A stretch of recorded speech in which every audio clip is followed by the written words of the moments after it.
What would you do for $1 million?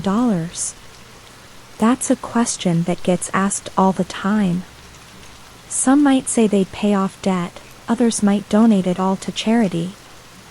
I'm firmly in the first camp. My family has fallen on hard times in the past few years. My brother requires medication that easily runs 5 figures a year. My mother works 3 jobs just to pay for his pills. My grandmother, who has been unable to work for over a decade, is constantly at the doctor's office for her various ailments. I had to drop out of college to help pay bills and rent for our apartment. Sometimes I make the rent right on time, other times it takes me an extra week or 2 to pull everything together. My future was once bright, but now it's grown dim. I had earned a full-ride scholarship to USC for dance. After a year in California, I was forced to come back home to Gulfport, Mississippi, to take care of my family. It was the hardest decision I ever had to make, until I received a strange request from a customer while waiting tables at Shaggy's, the restaurant where I work.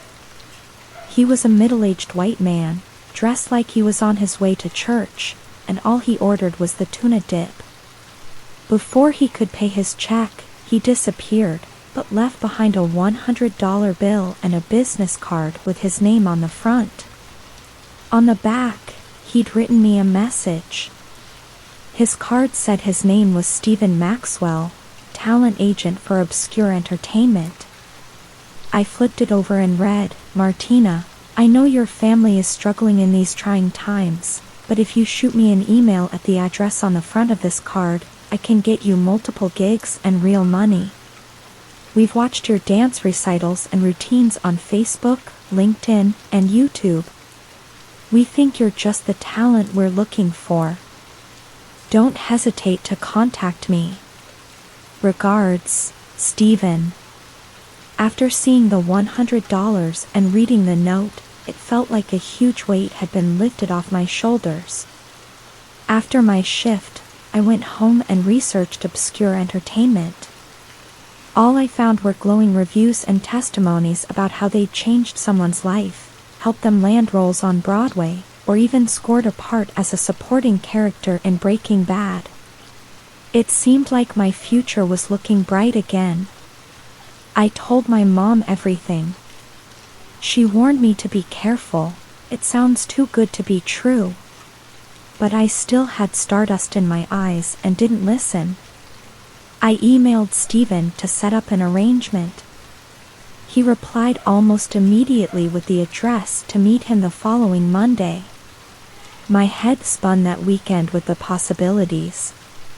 Monday couldn't come fast enough.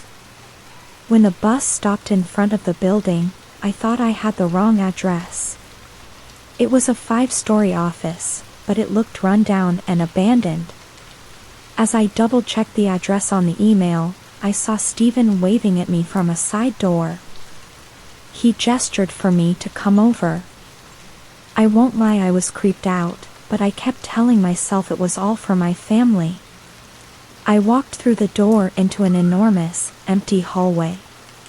Unlike the outside, inside everything was spotless and sterile.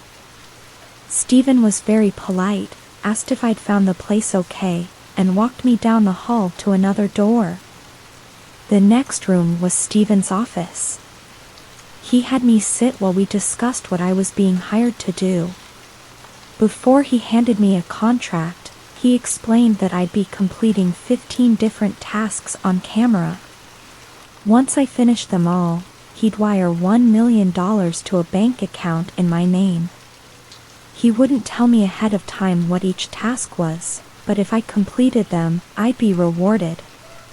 He slid the contract across the desk and placed a pen on top. I signed without hesitation. We shook hands, and he led me to another room. The next room was a wardrobe. Stephen handed me a script and pointed out my part. My first task: make a TikTok tutorial on how to make mayonnaise. I was supposed to perform the steps and do a voiceover afterward. The outfit he gave me was extremely revealing, a low-cut, purple and white striped shirt with matching purple leggings. The shirt was so revealing it made me blush. He informed me my face wouldn't be on camera, it would just be zoomed in on the table as I made the mayonnaise. I put on the outfit and rehearsed my moves. After 3 takes, we got the shots they wanted. Then, I was taken to a sound booth to record my lines. I was a little hesitant, but I'd signed the contract. As scripted, I said, in a seductive voice, "Hey there, perverts, today I'm going to show you how to make homemade mayonnaise. It's really simple and takes just a few ingredients. It's so easy that even you can do it. Now pay attention like good little boys and girls. You take 1 large egg, a tablespoon of Dijon mustard, 1 tablespoon of red or white wine vinegar, a 1/4 teaspoon of fine sea salt, more if you like to taste salty white stuff, 1 cup of vegetable oil, and lastly, a teaspoon of fresh lemon juice. Put all of these in a glass jar and use your immersion blender. Blend it all up and enjoy the creamy deliciousness you've created. Until next time, perverts, see you the fuck later." The script specifically instructed me to say it seductively. It struck me as odd, but maybe it was some inside joke. After I was finished, Steven took my paper and put a giant checkmark next to task number 1. 14 more to go, he said. The whole process took about 3 hours. After that, I was free to leave. I was so relieved to change back into my regular clothes. They told me to come back the next day for my next task. That night, I didn't sleep much, thinking about how bizarre the whole thing was. I kept racking my brain, wondering who these videos were for and why they were being made. I had to shake off the questions and focus on the positive. The money would help my family more than anything else ever could. The next day, I took the bus back. Steven was outside, smoking a cigarette. He saw me, crushed the cigarette, and led me in again. Straight to wardrobe for my next assignment, this time, demonstrating how to tie different kinds of shoes, from tennis shoes all the way up to lace-up high-heel boots. I had to start barefoot, with no socks, and tie each shoe slowly and seductively. My eyes wouldn't be shown on camera, just from the nose down. The outfit was a black spaghetti-strap top and hot pink leather pants. I couldn't help but feel objectified, but nobody would know it was me. I recorded all 6 shoes and did another voiceover. "Hey, pervert, it's me again. Your mommy and daddy told me that you need help tying your shoes, and I'm here to help. The best way for me is to use the bunny ear method for sneakers, or any shoes like that. We'll work our way through multiple shoes, leading up to high lace-up boots. Watch closely as I'll do it slowly to show how easy it is. After the last shoe, see, wasn't that easy? Now you're ready to take on the world. Until next time, see you the fuck later." Steven checked off task number 2. It was only a couple of hours' work, but certainly interesting. I kept coming back, day after day, with a few days off in between. Each task was stranger than the last, brushing your teeth, applying lipstick, demonstrating jumping jacks, all in different, revealing outfits. With each task, I felt both dread and satisfaction. I was down to the last 3 when I seriously considered quitting. By task 13, I could probably have made it to the building blindfolded. Steven handed me a script, demonstrate an array of self-defense items, from mace to an AR-15. The outfit, red spandex, blue high-heeled boots, white gloves, a nurse's hat, and a Statue of Liberty mask to hide my identity, I was to be the most patriotic woman in America. I would use these items on a would-be assailant, practicing on a man tied to a chair with a blindfold and gag. The camera sat on a tripod, tracking my every move. I walked to the center of the room, where something was covered by the American flag. My instructions: remove and neatly fold the flag. Under it was a man, handcuffed, blindfolded, and gagged. Next to him was a table of numbered items. Party in the USA by Miley Cyrus blared on repeat in the background the entire time, amplifying the psychological torment with its festive incongruity. Throughout the ordeal, the victim's reactions were harrowing. Forced to endure the constant loop of Party in the USA, his confusion and humiliation intensified with each minute. The upbeat pop song clashed gratingly with his pain, making the experience surreal, degrading, and deeply disorienting.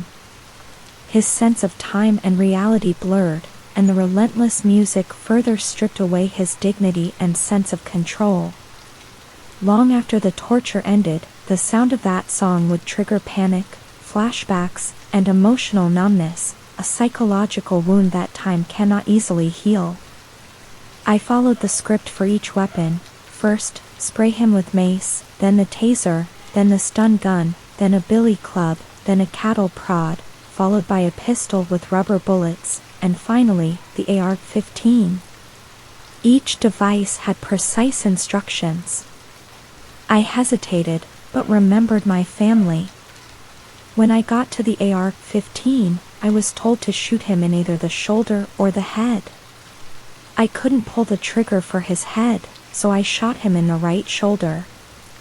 He screamed, and I dropped the gun and ran from the room. I ripped off my mask and collapsed, sobbing uncontrollably. Stephen sat beside me and hugged me. He promised this would be the only act of violence I'd need to do. He told me the man was a criminal, that he deserved it. I felt a little better, though still dirty. Stephen marked my file, said I had 2 more tasks, and told me to go home for the day. Tomorrow, he promised, would be my favorite. Again, I couldn't sleep, my mind fixed on what I'd done. He might have been a criminal, but he was still a person. The next day, I woke up early for my penultimate task. As soon as I arrived, Stephen met me with a hug, a bagel, and a large coffee. He apologized for the previous night, assuring me today would be good. I'd be performing a dance routine to Swan Lake. Tears of joy welled up. It was my favorite since childhood, and I'd be doing it on camera. The outfit was waiting for me, cleaned and pressed. That day felt like the best of my life. They'd set up a stage with a lake backdrop and music already playing. Stephen was behind the camera, ready to record. Slowly, people started to gather to watch. When I finished, Stephen applauded, showered me with roses, and hugged me. "One left," he told me. "Take a couple days off, and be back Monday for your final task and your payment." What a difference a day made. I went home and, for the first time in ages, truly smiled. I fell asleep dreaming of dancing again, drunk on euphoria. Monday came. Stephen waited outside, this time with a McDonald's hot cakes and sausage platter and a McCafe. He was as excited as I was, ready to see me complete my last task. I scarfed down the breakfast, and he led me to a room I hadn't seen before. It was empty except for a chair, a ring light, and an iPhone on a tripod. Stephen handed me my lines and told me to sight read. All I had to do was read the pages aloud. After that, the money was mine. He gestured to the chair. I sat, took a deep breath, and began. I wish I hadn't. I remember the words exactly. Hello, my name is Martina Rivera. I am here to release the following statement. Everything I'm about to say is true, and my confession is verified by visual evidence and an autopsy report.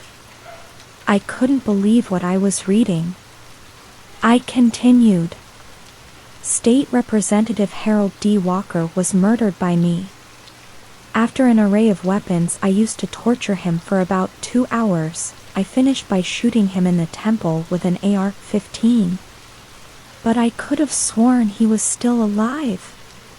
And I hadn't shot him in the temple, just the shoulder. I pressed on. I will be turning myself in to local police tomorrow at noon. I will bring all the paperwork as well as an email sent to the chief of police that includes the video of me taking Representative Walker's life. I apologize for nothing and couldn't sit by and let his fascist views poison our state any longer. Thank you, and good evening. Stephen stopped recording. He told me I'd done well and assured me it was all part of an ARG for a TikTok account. He said my videos for obscure entertainment had gone viral. He handed me a debit card. $1 million were mine. Despite that, I couldn't help feeling used. I said my goodbyes, told him I'd never work with Obscure again, and he agreed, thanking me again and urging me to take care of myself and my family. But I can't shake the feeling he's going to use that video to blackmail me someday. For now, though, I have some personal business to take care of.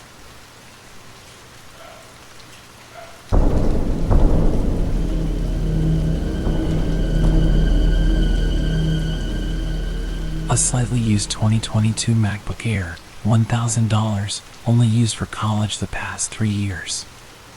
Message me if interested. That was the Facebook post. Profile had no picture. Sounded like a sweet deal. I'd been meaning to ditch my old 2011 clunker. It ran slower than my hungover roommate on Monday. So I hit up the seller, said I'd pay cash, and bam, instant response with an address. No hesitation. Kinda sketchy, but whatever. I hit the ATM, grabbed the cash, and bounced. An hour later I was driving toward the edge of town. The sun was dipping low, bleeding orange across the fields, and my gut was screaming this was a bad idea. Even blasting Limp Bizkit couldn't drown it out.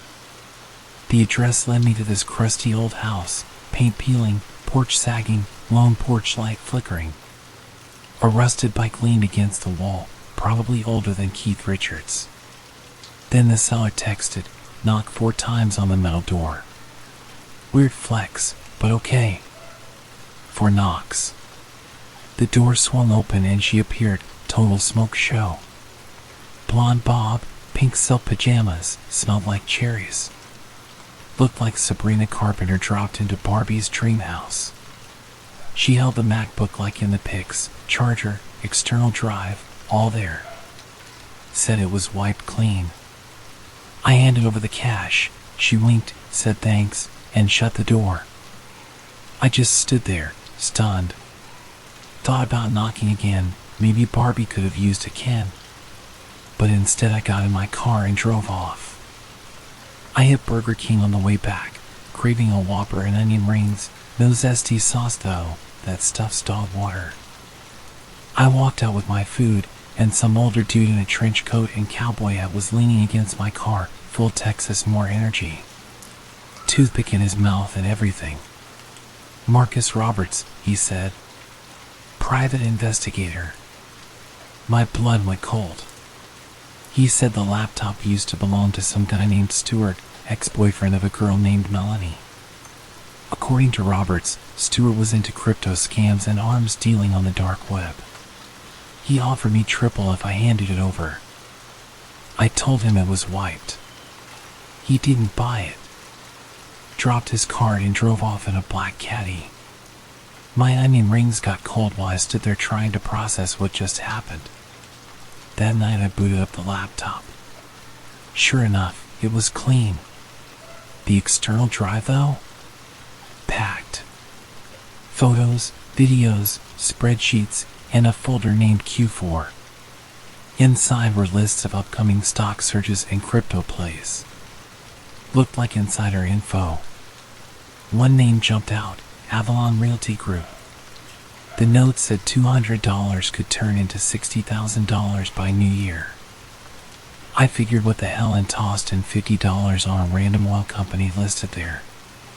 2 days later, my account balance shot up to $2,500, wired from Dallas. I almost fell out of my chair. I kept playing the game. Every stock hit. Money poured in. I upgraded everything, new clothes, better food, fancy bars. Even told my boss to shove his coffee breath where the sun don't shine. I was untouchable.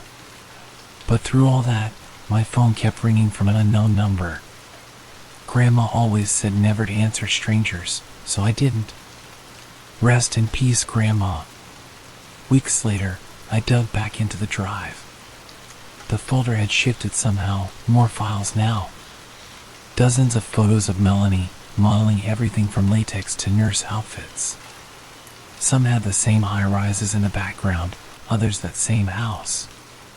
Then I found the video, no turning back. I raised an eyebrow and clicked on it. The video started with a total Chad looking into the camera.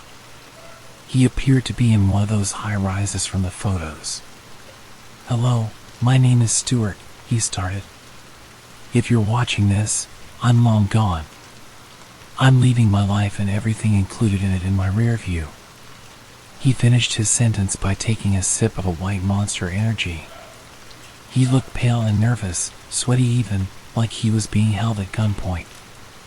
"To my lovely girlfriend Melanie, I love you very much, and I wish you the best going forward. I'm leaving you with my laptop and all the accessories that go with it. I'm also leaving you the house and an envelope with $250,000. It's not much, but it'll get you through for a while.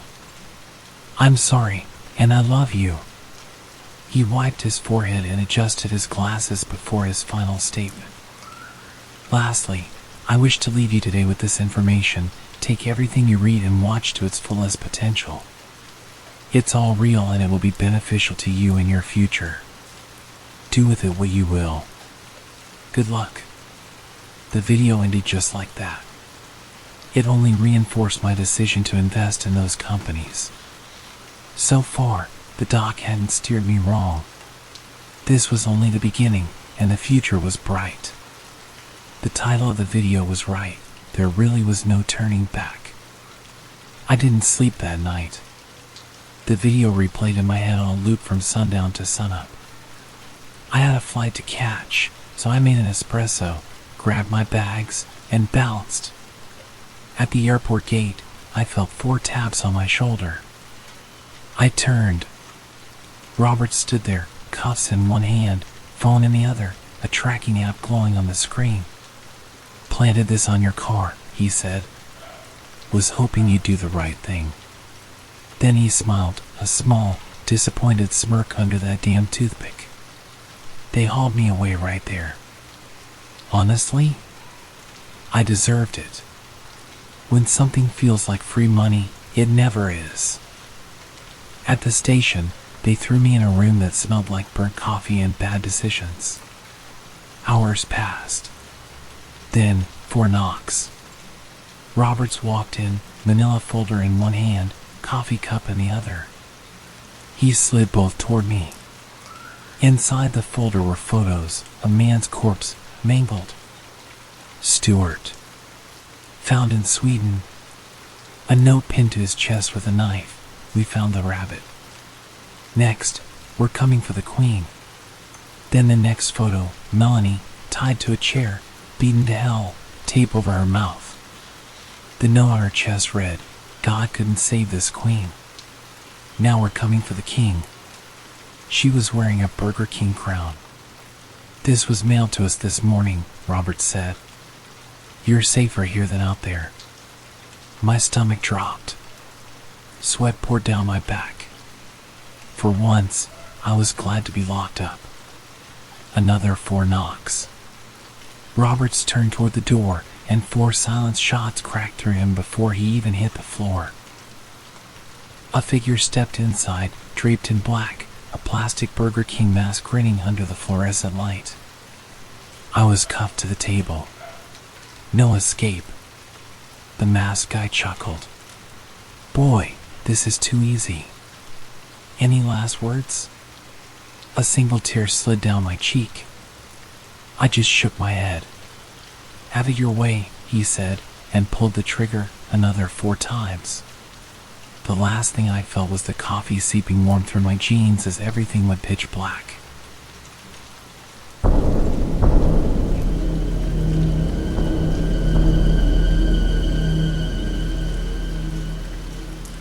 The front door chimes as a mother and her son walk in to check in at the old Tobacco-tel. Being on the outskirts of Durham, it got its name from the rich history of the town. A history that is long gone, however.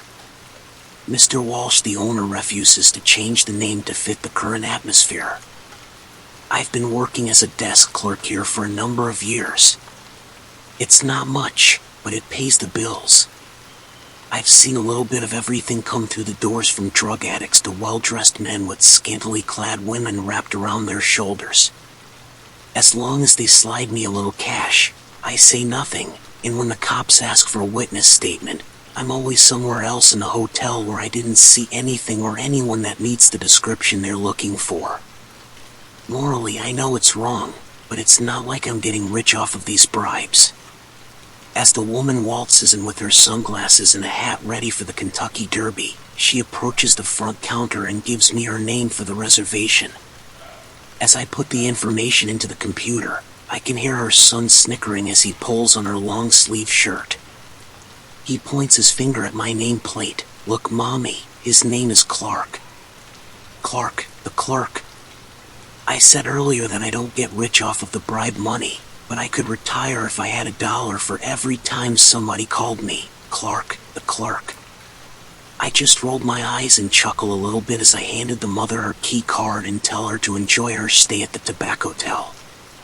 About an hour later, a man that I've seen numerous times walks in. He looks like he raided Guy Fieri's closet. With a black button-down shirt with flames coming up the sleeves, leather pants, and cowboy boots. He tells the woman that walked in with him to stay at the front door while he checks in. She doesn't fuss and hangs back looking cold, tired, and scared all at the same time. I start examining her, starting with her black shiny stiletto heels. They lead up to fishnet stockings that have holes so big they couldn't actually catch a single fish. Black leather shorts that have both light and dark stains on them. A red tank top that could be confused as a handkerchief, it's so small. Her makeup is smeared and her red hair looks like a mess. It wasn't until I looked into her eyes that I noticed something. The other girls he brought all looked dead in the eyes. Their lights had gone out a long time ago. However, her eyes still had a sparkle deep within. Like she hadn't given up yet. In her deep green eyes I could see light while the rest of her looked like darkness. From the corner of my eye, I noticed a man began to stare at me. And he didn't look happy. If you see something you like from my bitch, you better pay for it. I instantly snapped out of it and apologized profusely for looking at her. He leans in and begins to whisper, I'd also appreciate it if you kept this hush-hush again for me. If not, I'll come in here and bust your head open, like I did to your boss for making advances at one of my girls. He said this as a gold tooth began to shine inside of his smile. I just nodded my head in agreement. He took out 2 $100 bills and placed them on the counter. You wouldn't like her anyway, my guy. She's got so many diseases that she could make a scientist blush. He once again smiled but laughed this time as he said it. Mammon, she yelled from across the room. She quickly put her hands over her mouth and gasped. He turned around and ran up to her and slapped her across the face. Bitch, don't you be saying my name out loud. Next time I'll kill you where you stand. She rubbed her cheek and wiped the blood off of her lip. "Yes, sir," she said as she sniffled. "All right, Charlotte, get your ass in room 3. Your date is about to arrive," he said as he smacked her ass on the way out the front door. She let out a little squeak as the doors closed. Mammon? What kind of a name is Mammon? I thought to myself. And Charlotte? Like North Carolina? These names have to be made up. Nicknames to cover their true identities. I saw him walk her to room 3, slam the door, and park outside of the door. He lit a cigar and got into his Rolls Royce. This guy has brought at least half a dozen women through my door. Charlotte was the latest. I often wonder what happened to the previous girls, but I remembered I was given money to not think about it. What I did think about was Charlotte. Her eyes just sucked me right in. She was different, and I unfortunately but fortunately hoped I would see her again. I have an envelope with all of my bride money stashed in it. After Mammon gave me the $200, I had just over $3,000 in there now. On the outside of the envelope I had drawn the emoji with the finger over its mouth as if to say, "Hush." I put the $200 in there and went about my shift. During my lunch hour I ordered Pizza Hut. A large with pepperoni cups and spicy marinara sauce. It's my go-to. As I was eating I googled the name Mammon. It's the name of the demon of greed. I rolled my eyes at just how cheesy it was. Regardless, I still enjoyed my pizza and watched an episode of Lost. The next day they both came back with the same routine. Except he left at one point for some reason. Later when I had a little time to spare I went and took the trash out. When I turned around Charlotte was outside of room 3 smoking a cigarette. I looked around to see if Mammon was nearby. He wasn't. So I went over and talked to her, against my better judgment. She took a drag and blew it out as I approached her. She looked over at me and smiled. Well, if it isn't Clark the clerk. She chuckled with sadness in her eyes. I laughed and said, "Good one," as I stood next to her. "So, how long have you worked here?" She asked while her cigarette got shorter with ash building up. "I've been here for about 6 years. I was supposed to only be here until I graduated college, but here I am, trapped at the Tobacco-tel." I concluded, spreading my arms out like a magician waiting for applause. She giggled again as I saw a little bit of happiness restored in her eyes. "You're funny." I've always had a soft spot for the comedian. I put my head down and chuckled as I pushed my hair back. Right as I was about to ask her why she was doing anything for a monster like that, the monster returned. His tires screeched as his headlights shined on us like searchlights. The cherry red paint job really sold it as the automobile from hell. He bolted out of the car and ran right up to me. "What the fuck are you doing talking to my bitch?" He reached into his right pant pocket and pulled out a brass knuckle. It was probably the same one that he used on Mr. Walsh. Just as he was about to take a swing at me, Charlotte stepped in. "Mammon, calm down, I was just asking for extra towels. That last guy left a mess everywhere." He took a deep breath and put the knuckles back in his pocket. That better have been the conversation. As he craned his neck to look at me, I could see a tattoo on his neck. It was the number 666. "Well, Clark, the clerk, get her some fucking towels." I excused myself and grabbed a stack of them in the hotel's laundry room and handed them to her personally. She just looked me in the eye with a little bit of fear and relief at the same time and mouthed, "Thank you." They both walked into room 3 and he slammed the door in my face. As I got into work for my shift the next night, I had a note from Mr. Walsh. It said, "Clark, Esmeralda will be running late tonight. If you could please clean room 113 during your downtime, I would greatly appreciate it." I threw my head back inside. Not because I was mad at Esmeralda, but because I know the clients that use our rooms. This was a crapshoot and I was not excited about it. As I walked up to the second floor with my master key card in hand, I opened up the custodian closet and pulled out the card. I wheeled it over to 113 and said a little prayer as I tapped the key over the door handle. I opened the room, and to my amazement, it wasn't bad at all. The beds were unmade and there was a bottle of Jack Daniels with 2 shot glasses on the table. Whoever was in here didn't stay very long, so I did a quick sweep of the room. They hadn't even used anything but the beds and the table. As I walked over to the bed on the right, I had a sharp pain on the top of my right foot. I also heard a clinking sound. I looked down and saw something pointy and shiny under the bed. I bent down and picked it up, and it was a wooden baseball bat with nails driven into it. Instead of throwing it away or turning it into Mr. Walsh, I decided to keep it. Who knows, I might could use it sometime as defense. I decided to put it under the front desk.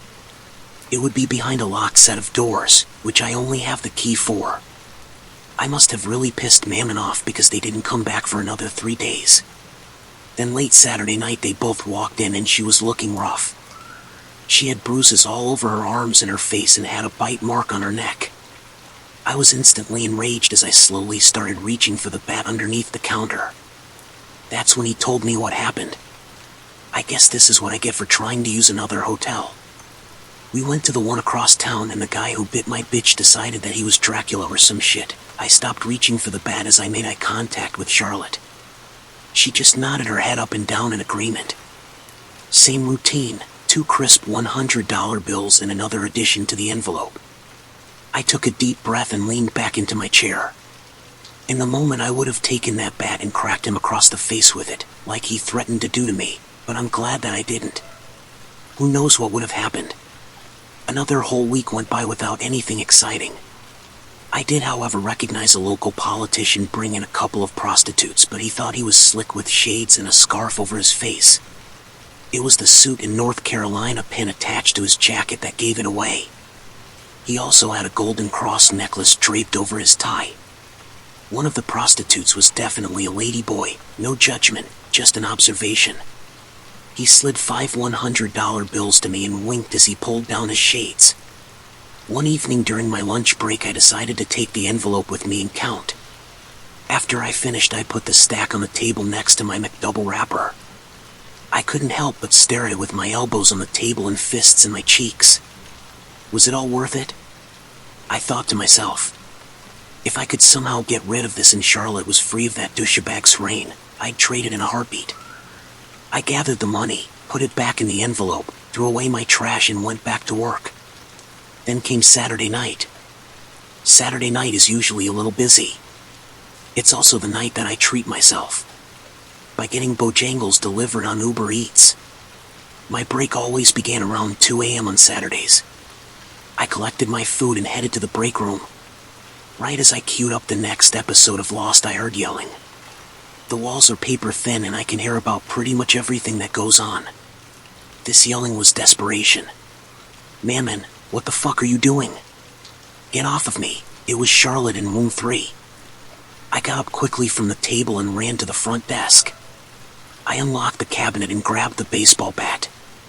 Right next to it was the envelope full of cash. I glimpsed at it for a moment before grabbing the bat. I ran to room 3 as fast as I could. I used the master key to get in. When I opened the door, I saw him with his hands around her throat, hitting her against the wall with her feet dangling in the air. He was choking her. He looked over at me and said, "Hey Clark the clerk. I don't think we need any fresh towels, however it would be nice for you to include a mint on a pillow once in a while. That being said, fuck off, I'm busy." I let out a war cry and ran directly towards him. "Take this, you greedy sack of shit."